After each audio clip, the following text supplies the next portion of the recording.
Magandang araw mga kaibigan. Bigyan natin ng reaksyon, opinion itong post, ang balita ngayon, pahayag ni ex-Senator Trillanes na kumpiyansa.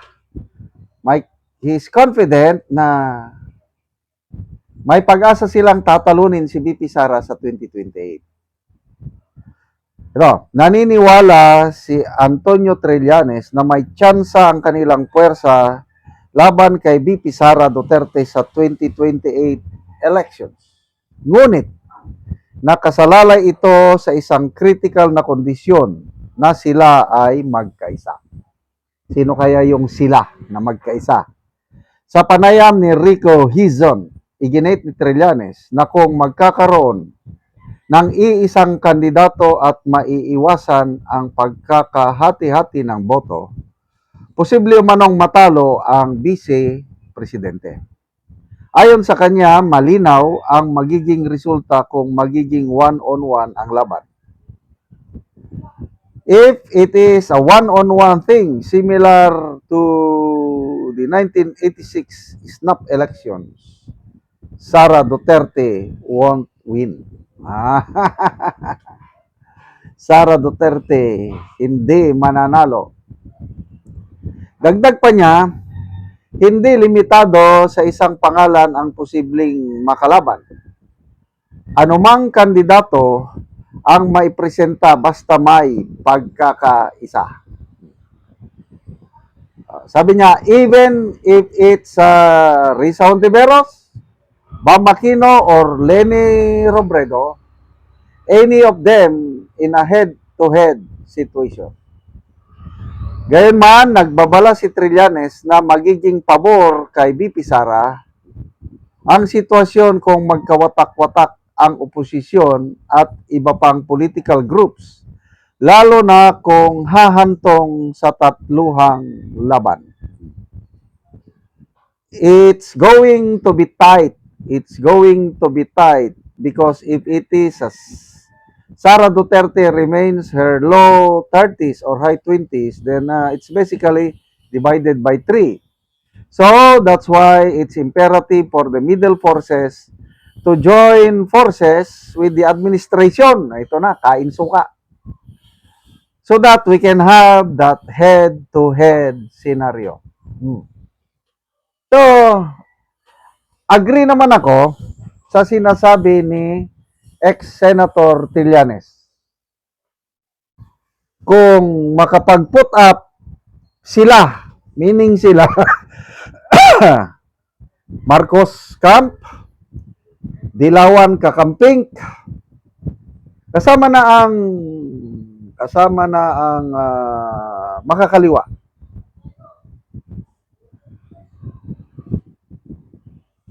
Kung magkaisa ito at ilalaban nila kay VP Sara, may pag-asa sila. Agree ako niyan.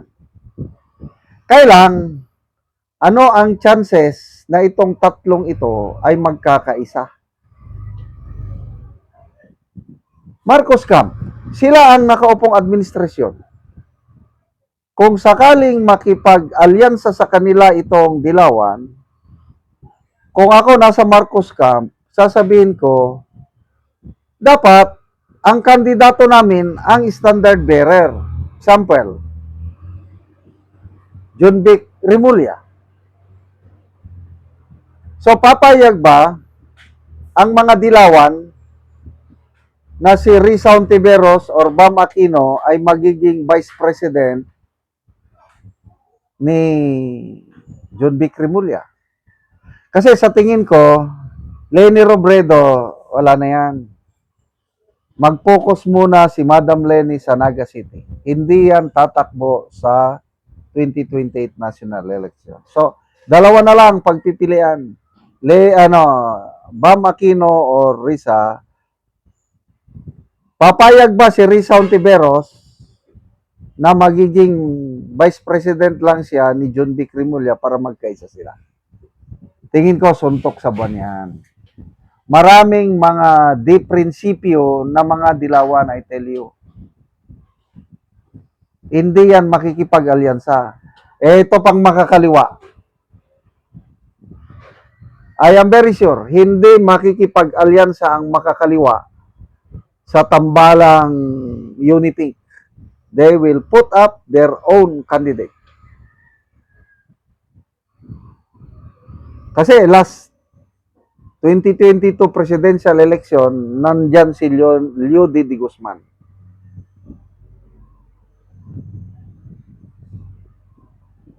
So, sa nakikita ko, sa 2028, pinakamababang numero ng kandidato is 4. Ang kakamping, either Risa Hontiveros or si Bam Aquino. Ang Marcos Camp, pinaka matunog ngayon is si John Vic Rimulya. And then makakaliwa, may put up din. Tapos si BP Sara. Then may mga sisingit pa yan, mga independent, I tell you. Kasi nung 2022 national election, presidential, kung hindi ako nagkakamali, siyam ang tumakbong presidente. Kaya, good luck na lang kay Senator Trillanes yung kanyang pangandoy sa Bisaya.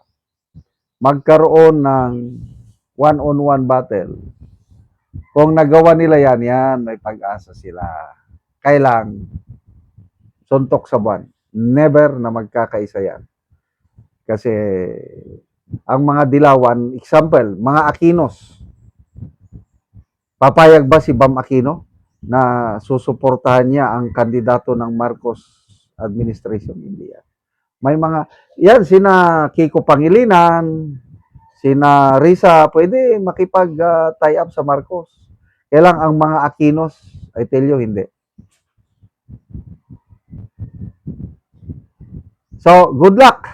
Kung sino man ang malakas na tatalo sa aming kandidato, galingan ninyo. Excited na kami na mag-2028 na para uupo ang isang Sara Duterte sa Malacanang. Salamat mga kaibigan sa inyong pagsubaybay sa ating channel.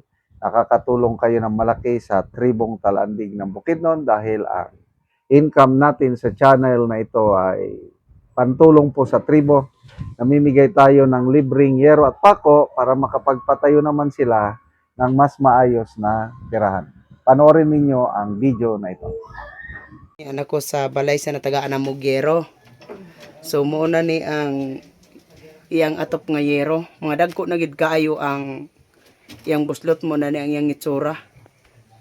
So tungod sa kadugay na, inani na gyud dagko na kaayo og buslot. Wala na i-repair. Wala yero daw nga i-repair tungod sa kalisod.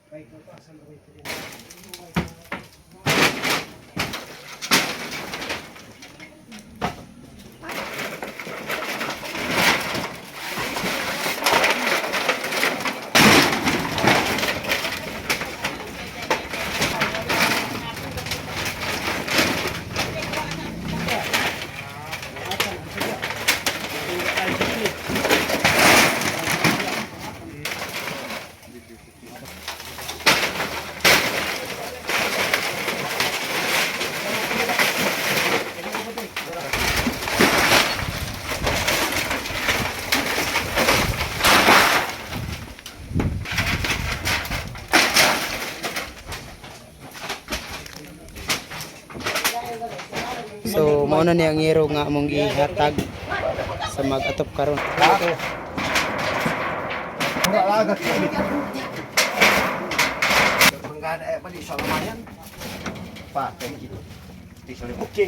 Lalo na tayo natin mo sa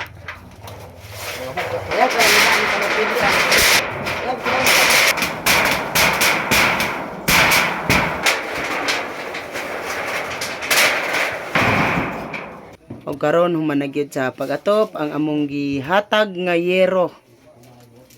So napulihan na gyud tong mga daot nga mga yero nga ilang atop. salamat sa Ginoo nga ang among 130 na katuig na pulian sa tabang sa sin. Sulbad na gyud ang among atop di na mimuulanan kay ang among kuana na kuana gyud na dunot na Tungod sa ulan. sa ulan. Oo, sumo na ni ang kuan sa lugil ante. So salamat kayo ante. Salamat.